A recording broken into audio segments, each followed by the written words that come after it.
أقول الله يصيب الظروف ويقطع الحاجة اللي تخلي لكارم تقصر خطاها. كم نار شيخ على المشراف وهاجه تناوبته المصايب لين طفاها.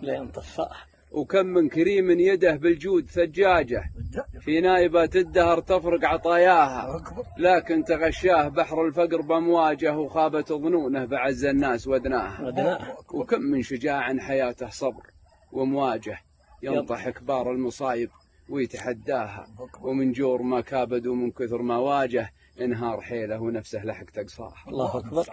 وكم شايب عبرته بالصدر دلاجه على عيال تحسف يوم رباها، نسيته يوم أصبحت مهيب تحتاجه من عقب ما كان مزبنها وماواها. وكم من مريض خذله الطب وعلاجه في علة كائده محصل دواها، من عقب ما كانت الأقدام سجاجه تطويل راضي من أقصاها إلى دناها. أضحى طريح المرض والهم وافواجه يرقب حتوف المنية ويتحراها.